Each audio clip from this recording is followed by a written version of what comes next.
Selamat datang kembali di channel Ray Konoha. Model majalah dewasa Lisa Mariana membuat pengakuan mengejutkan terkait dugaan, ini masih dugaan ya, dugaan perselingkuhan dengan mantan gubernur Jawa Barat, yaitu Pak Ridwan Kamil. Wow. Isu ini pertama kali muncul di media sosial ya, setelah Lisa mengungkapkan kisahnya melalui Instagram pribadinya, yaitu Lisa Mariana. Wow. Dan unggahannya langsung viral ke seantero dunia. Apakah Pak Ridwan Kamil diduga ada hubungan dengan Bu Lisa Mariana ini, dengan model majalah dewasa ini? Wow, luar biasa, hot banget ya emang Lisa Mariana ini. Ya, saya melihat ya di Konoha itu ya, kenapa di Konoha berita perselingkuhan itu lebih heboh daripada berita seperti misalnya diduga KPK menggeledah rumah Pak RK atau Pak Ridwan Kamil, karena dugaan, masih dugaan ya, dugaan korupsi BJB, Bank BJB. Kenapa hal-hal semacam ini lebih viral gitu? Kenapa isu misalnya atau gosip perselingkuhan atau berita selangkangan di Konoha itu lebih viral daripada berita seperti korupsi dan lain sebagainya? Kenapa? Apa alasannya? Apakah Pak Ridwan Kamil ini beneran gitu, benar ada chattingan dengan Bu Lisa Mariana ini? Kenapa harus chattingan dengan Bu Lisa Mariana? Bukankah Pak RK itu dinobatkan ya salah satu best couple ever? Bayangkan, best couple ever di Konoha. Beliau ini dicitrakan sebagai pria sejati, pria yang romantis, pria yang setia dengan apa? Dengan pasangannya. Namun ya, dugaannya ya, model majalah dewasa Lisa Mariana ada dugaan semacam ya dengan Pak Ridwan Kamil ini. Jadi gini guys ya, para netizen di Konoha itu kan langsung gercep ya, langsung nyerbu gitu akunnya Bu Lisa Mariana ini. Biasalah ya netizen warga Konoha. Lalu banyak netizen juga yang mengatakan, kenapa nggak tes DNA aja? Kalau memang ya yang dikatakan oleh Lisa Mariana, konon katanya Lisa Mariana ini dugaannya mengatakan bahwa anaknya itu hasil daripada dugaannya dengan Pak Ridwan Kamil. Masih dugaannya. Ya dites aja gitu, kalau misalnya DNA-nya bagus, ya DNA-nya pas, ya udah kita lihat hasilnya kan. Tapi Pak Ridwan Kamil ini mengklarifikasi ya, itu tidak benar. Itu fitnah, itu hoax. Saya akan membawa masalah ini ke jalur yang berwajib. Saya akan bawa masalah ini ke jalur hukum dan lain sebagainya. Tapi kenapa ya di Konoha itu berita perselingkuhan itu lebih viral daripada berita publik itu, berita yang lebih penting seperti berita-berita dugaan korupsi dan lain sebagainya? Kenapa? Apa alasannya? Saya sering memperhatikannya seperti kisah-kisah sebelumnya, misalnya seperti Sambo ya. Kenapa masalah Sambo ini viral seantero Konoha? Karena ada dugaan perselingkuhan. Itu yang diminati oleh warga Konoha. Ya jujur aja deh ya. Kenapa dulu ya kisah Sambo viral itu? Karena kisah perselingkuhan. Kalau nggak ada itu nggak bakalan viral amat. Jadi Ridwan Kamil juga viral seperti ini karena apa? Karena ada kisah perselingkuhan ya. Apakah ini pengalihan isu ya? Tapi saya tidak menyimpulkan ya, silakan disebutkan sendiri ya, tidak akan memberikan kesimpulan. Kemudian saya memperhatikan ya, kenapa di Konoha itu sangat suka yang namanya berita gosip, sementara di negara-negara maju tuh nggak terlalu suka yang namanya berita gosip ya. Mereka lebih suka apa? Tentang edukasi, belajar hal yang produktif ya, ilmu baru, pendidikan baru dan lain sebagainya. Kenapa di Konoha berbeda gitu? Apa alasannya? Kenapa, mohon maaf ya, masyarakat yang SDM rendah biasanya akan suka dengan hal-hal yang berbau gosip gitu? Kenapa? Apa alasannya? Menurut beberapa sumber ya, ini menurut data ya, masyarakat dengan tingkat pendidikan yang rendah atau SDM rendah cenderung lebih suka gosip karena beberapa alasan. Yang pertama misalnya, karena kurangnya akses informasi ya. Jadi masyarakat dengan tingkat pendidikan yang sangat rendah memiliki akses yang sangat-sangat terbatas ke informasi yang akurat dan dapat dipercaya. Hal ini menyebabkan mereka ini ya lebih mudah percaya pada gosip ya, informasi yang tidak akurat dan lain sebagainya. Jadi ini berdasarkan jurnal ya, penelitian. Kemudian yang kedua misalnya, karena kurangnya keterampilan berpikir kritis ya, boro-boro berpikir kritis. Investasi bodong aja banyak yang percaya ya kan. Ya nggak sih? Menurut kalian gimana? Saya tuh sangat sering memperhatikan di Konoha ya. Kalau misalnya ada investasi bodong ya, misalnya kapling-kapling perumahan misalnya, kalau ada embel-embel agama, maka akan cepat ketipu. Dulu kampung kurma yang ada di Bogor kalau nggak salah ya, banyak tuh korbannya. Kenapa kampung kurma ini bisa membodohi masyarakat? Walaupun masyarakatnya itu ada yang berpendidikan juga. Kenapa? Apa alasannya? Karena menggunakan embel-embel agama. Jadi masyarakat yang yang berpendidikan rendah, SDM rendah itu biasanya mereka sangat mudah dibodohi. Masyarakat dengan tingkat pendidikan yang rendah atau SDM rendah itu mungkin kurang memiliki keterampilan berpikir kritis ya. Berpikir kritis ini kan sangat diperlukan untuk mengevaluasi informasi dan membedakan mana fakta, mana gosip. Jadi critical thinkingnya itu nggak ada ya. Ini berdasarkan Journal of Education Psikologi ya. Kemudian alasan selanjutnya misalnya karena kurangnya aktivitas yang produktif ya.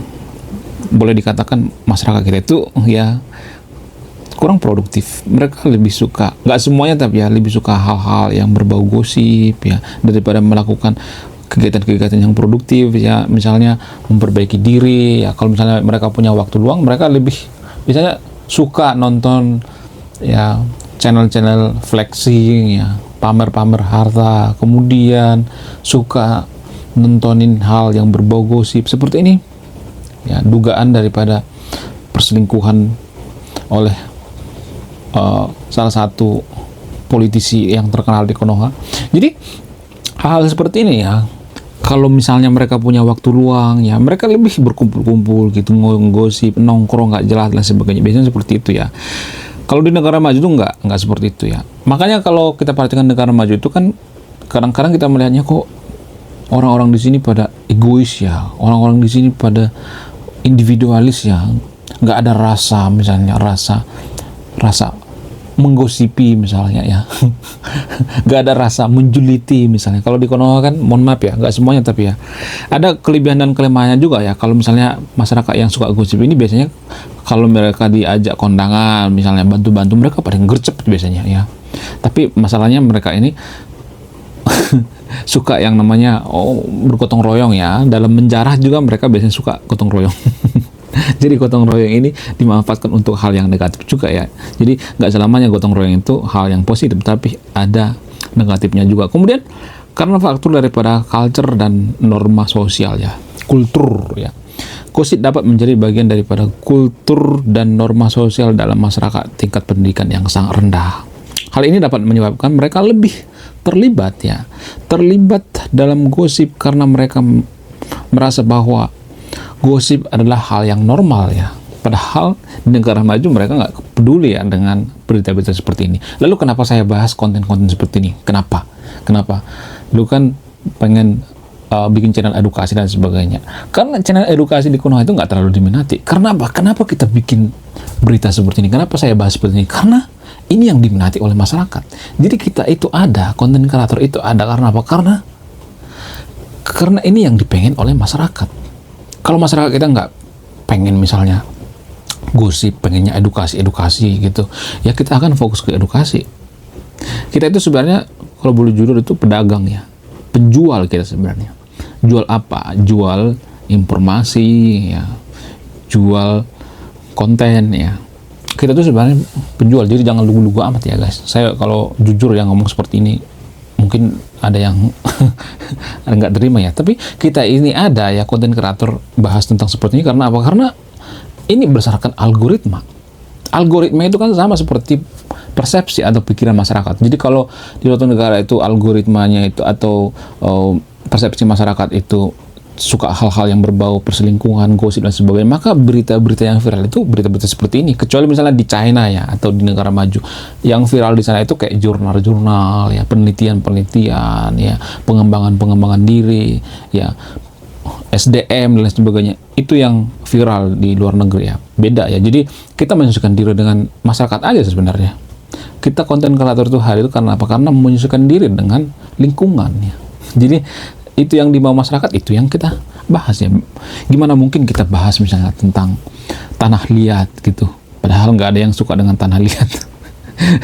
Ya kan, masyarakat Konoha itu lebih suka tentang agama ya, berita perselingkuhan dan lain sebagainya ya, itu yang kita bahas. Kemudian pengaruh daripada masalah psikologi ya, jadi psikologi masyarakat yang mohon maaf ya, yang tertindas ya, yang merasa rendah diri ya, merasa tertinggal gitu, terpuruk dan sebagainya, mereka biasanya mengalihkan perhatian mereka itu terhadap sesuatu hal-hal yang kurang produktif ya. Contoh misalnya seperti berita-berita gosip seperti ini ya, kemudian berita-berita tentang pamer harta, kemudian berita-berita tentang perjulitan dan lain sebagainya, biasanya seperti itu ya. Dan saya tidak menyalahkan yang menonton hal-hal seperti itu ya, atau yang menyukai konten-konten seperti itu ya. Saya hanya menyayangkan gitu, kenapa hal-hal seperti ini bisa viral di Konoha. Harusnya kita lebih fokus pada, benarkah Pak Ridwan Kamil ini ya dugaannya korupsi di Bank BCP, ini lebih penting ya, karena ini lebih mempengaruhi kemajuan suatu bangsa daripada bahas tentang gosip-gosip ini. Jadi fokusnya jangan ke gosip itu ya, fokusnya ke dugaan ya, dugaan korupsi daripada Bank BCP. Itu yang kita fokuskan. Kalau misalnya nih ada pejabat yang kelihatannya alim, misalnya dugaannya alim, citranya baik, ya family man dan lain sebagainya, terus tiba-tiba apa? Tiba-tiba melakukan korupsi misalnya, dugaannya misalnya, ini akan mempengaruhi kemajuan suatu bangsa. Negara kita akan hancur berantakan, ya. Jadi itu artinya kita harus butuh pemimpin yang benar-benar jujur gitu, tidak mau korupsi dan lain sebagainya. Jadi hal-hal seperti ini yang perlu kita perhatikan. Ini jangan kegeser ya, jangan kegeser fokusnya. Kemudian kalau saya perhatikan ya, kalau misalnya ada isu-isu seperti ini ya, kalau misalnya ini benar gitu ya, kalau misalnya dugaannya ini benar, maka hal ini akan mempengaruhi karir seseorang. Saya melihat seperti itu di Konoha ya. Jangan coba-coba gitu, jangan coba-coba misalnya melakukan hal-hal seperti ini ya. Misalnya ada isu-isu perselingkuhan seperti ini, jauhkan ya, karena ini merusak nama baik ya. Saya perhatikan seperti itu ya. Beda halnya dengan Kang Deddy Mulyadi. Kalau kita bandingkan Kang Deddy Mulyadi dengan Ridwan Kamil ya, nggak apa-apa ya kita bandingkan, karena ini kan apple to apple ya. Kalau Kang Deddy Mulyadi itu dia diceraiin ya, bukan selingkuh ya. Kang Deddy Mulyadi itu bukan selingkuh, tapi diceraiin ya. Sama apa? Sama istrinya, dan istrinya tiba-tiba nikah gitu, langsung nikah, cepet nikah. Jadi masyarakat kan curiga ya, ada kecurigaan. Jadi beda gitu antara Kang Deddy Mulyadi dengan Ridwan Kamil ini. Saya melihat citranya beda ya. Kalau kita bandingkan dengan Kang Deddy Mulyadi dengan Ridwan Kamil ini, dalam hal politik juga seperti itu saya melihatnya. Kang Deddy Mulyadi itu lebih fokus pada politik apa? Humanisme. Makanya Kang Deddy Mulyadi itu menggunakan konten-konten tentang humanisme, berbagi dan lain sebagainya. Tapi kalau Kang Ridwan Kamil, ya Ridwan Kamil juga sebenarnya ada sisi baiknya juga ya.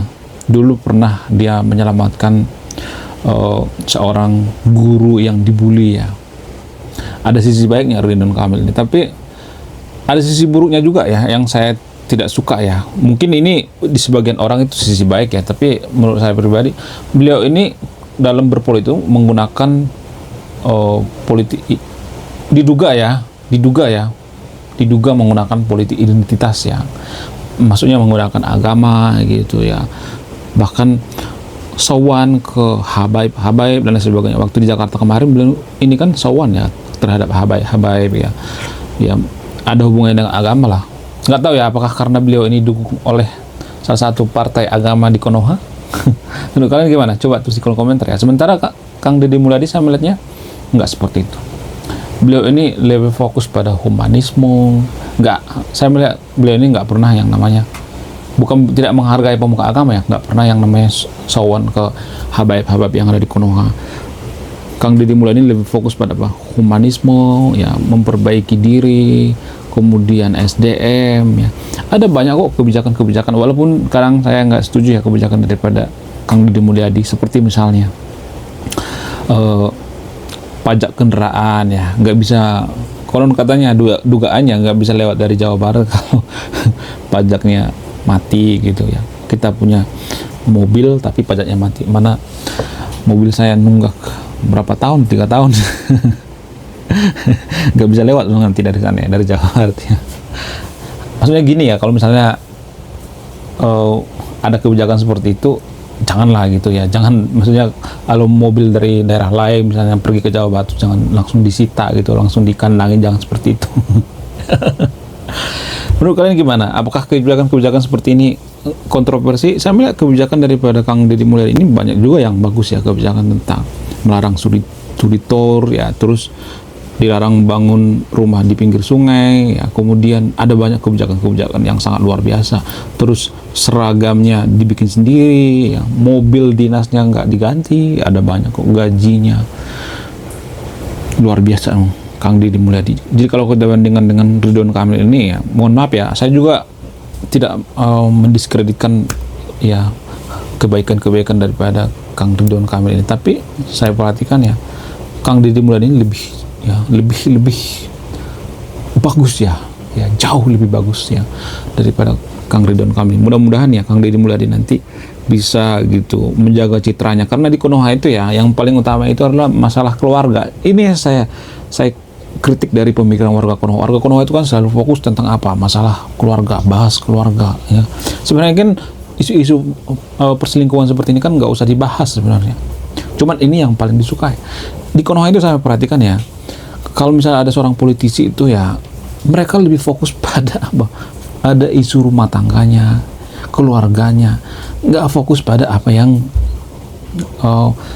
diambil kebijakannya gitu. Harusnya kan kita fokus pada kebijakannya gitu, masalah publik. Sama seperti Pak Prabowo zaman dulu. Zaman dulu kan Pak Prabowo waktu rival sama Pak Jokowi itu kan kelemahannya di situ. Nanti ibu negara siapa? Sekarang ini nggak ada ibu negara, nggak jadi masalah, sah aja. Nggak masalah, negara tetap bisa berdiri kan. Ya nggak sih? Menurut kalian gimana? Ini yang perlu kita perhatikan ya. Ada beberapa poin ya. Yang pertama itu jangan terlalu fokus pada hal-hal yang berbau gosip. Yang kedua, kalau misalnya kita menilai seorang politisi itu jangan menilai tentang masalah rumah tangganya gitu ya. Masalah misalnya dia dekat sama orang lain juga nggak jadi masalah kok ya. Dia pacaran sama siapa kayak nggak jadi masalah. Bahkan Donald Trump ya, kalau kita perhatikan, Donald Trump itu tukang kawin ya. Tapi di Konoha kan hal seperti itu hal-hal yang tabu ya. Jadi kalau misalnya Donald Trump mencalonkan di Konoha, nggak bakal bisa jadi presiden lah ya. Saya jamin 100% nggak bakal bisa jadi presiden, susah jadi presidennya. Karena apa? Karena warga Konoha itu lebih suka hal-hal yang berbau gosip daripada hal-hal yang berbau politis gitu. Bahkan warga Konoha itu tidak terlalu tertarik dengan politik ya, padahal banyak hal ya yang perlu saya omongin tentang politik. Kenapa? Karena banyak hal ya, keputusan kita sehari-hari itu dipengaruhi oleh kebijakan daripada politisi ya. Politisi sangat berpengaruh ya. Undang-undang ya, cara makan, cara minum, semua diatur ya. Kemudian perundang-undangan tentang perkawinan ya, semua hal ya, pajak dan lain sebagainya banyak dikontrol oleh politik ya. Banyak yang perlu saya omongin di channel ini ya tentang politik, tapi saya melihat ya sepi ya. Kalau saya ngomongin politik itu sepi ya. Saya itu ya dituntut untuk ngomongin tentang agama di channel ini. Saya itu dituntut untuk ngomongin agama dari data analisis ya. Saya melihat seperti itu karena itu yang dimau oleh penonton saya ini ya, penonton kita. Karena itu yang dimau oleh penonton channel ini. Jadi itu yang perlu kita perhatikan ya. Jangan kita terlalu fokus pada masalah pribadi seorang politisi, jangan. Kita fokus pada masalah publiknya ya. Jadi yang kita bahas itu masalah